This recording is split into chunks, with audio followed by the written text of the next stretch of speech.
Viral bule ini mendaki hutan Papua demi lihat burung cendrawasih botak.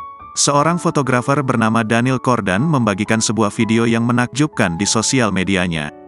Lewat akun Instagramnya @danielcordan, ia membagikan keindahan burung cendrawasih botak.